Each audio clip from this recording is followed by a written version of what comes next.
Bom dia, nono ano! Estamos dando início à terceira semana dos nossos trabalhos remotos, no nosso home office. E nós vamos dar continuidade à unidade que nós estávamos estudando, que é Brasil República, né, nem tão pública. Então, a gente viu a República ali na sua primeira parte, esse período que a gente chama de República Velha ou Primeira República, que por sua vez é subdividido em outros dois momentos. O que a gente viu que é a República da Espada, governada por dois militares, primeiro Marechal Deodoro da Fonseca e depois Floriano Peixoto, né? E com a saída deles, nós vamos ter a entrada de civis que vão garantir que o poder ele fique concentrado nas mãos de uma minoria. Oligarquia significa governo de poucos, tá? E quem eram esses poucos? Quem era essa minoria? Eram os cafeicultores, os latifundiários, os barões do café, tá? Que vão a todo custo, por meio de fraude, violência, repressão, mentiras, garantir que os seus privilégios sejam mantidos por muito tempo, tá? Essa situação, ela vai desde a entrada do primeiro presidente civil, que é o Prudente de Moraes, tá? Até 1930, que é quando Getúlio Vargas entra no poder. Que daí já é um outro golpe, é uma outra história, a gente vai estudar isso depois, tá bom?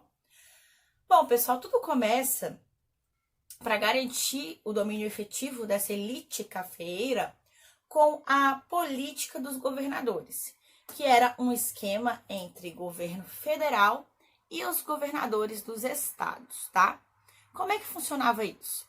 Os governadores, eles se comprometiam a ser aliados do presidente, tá?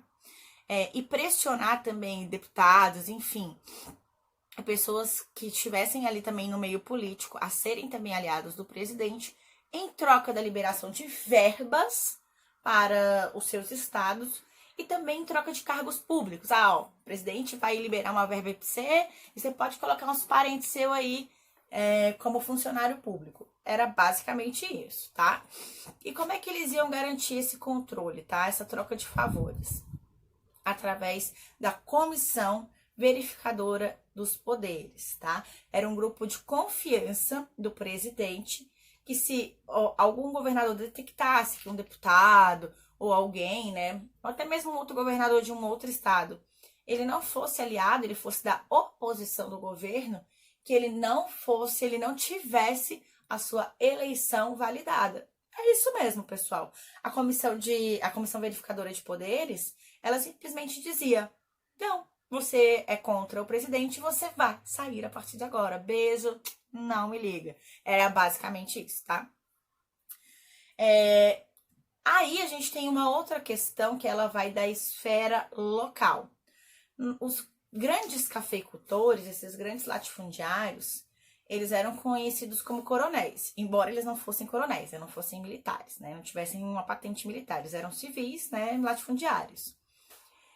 Mas eles tinham toda uma rede de influência local. Então, além de ser dono de uma grande parte de terras, ele concedia favor, ele doava dinheiro para a igreja, ele fazia caridade, né? Ele empregava algumas pessoas, ele contratava jagunços para garantir que seus interesses fossem cumpridos, nem que fosse a base da bala, né? Esses coronéis, eles tinham muita influência local. Ainda tem, né? Tem muito lugar que tem coronel, gente, especialmente no interior. Tem donos de terra, né? Nosso país ainda é agroexportador até hoje. E tem donos de terra que se valem dessa influência aí para poder garantir seus interesses, né? A gente vê muito aí, por exemplo, os jagunços, né? A mando desses coronéis, exterminando indígenas para que eles possam se apropriar das terras, por exemplo, né? Então a gente vê isso até hoje. Esses coronéis, então, eles trocavam votos em favores. Meu filho, vou te ajudar aí, te dar um emprego, vou te dar uma cesta básica, pra você votar no candidato aqui do coronel, tá? Ou então, eles pressionavam isso mesmo de forma violenta, porque o voto era aberto. A urna tava lá e todo mundo via em quem você ia votar. Daí ficava o jagunço lá com a espingarda na cabeça do cara. Vai votar no candidato do coronel, só? E aí o cara era obrigado a votar. Fora todas as fraudes que ocorriam, porque não tinha um controle efetivo dessa votação.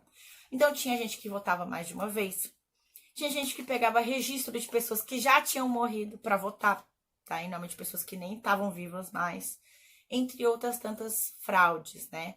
Esse conjunto de fraudes, elas ficaram conhecidas como coronelismo, né? Esse voto mandado pelo coronel, ele era conhecido como voto de cabresto. Cabresto é aquele negócio que esses animais, né, tipo cavalo, né, mula, eles utilizam, tá aparecendo a figura aqui do lado para controlar, né, o bicho, voto de cabresto. E essa situação toda, né, de tão horrorosa que ela era quase não sai. Ela era conhecida como curral eleitoral, tá? Somado a isso, então, gente, a gente tem numa perspectiva macro a política do café com leite, que era esse poder concentrado nas mãos dos cafeicultores, especialmente de São Paulo, que era onde se concentrava a grande maioria deles, né? Minas também, que era uma grande produtora de café e que também produzia leite. Por isso, política do café com leite, tá? Isso quer dizer que eles se revezavam? Uma eleição era um mineiro, outra eleição era um paulista? Não.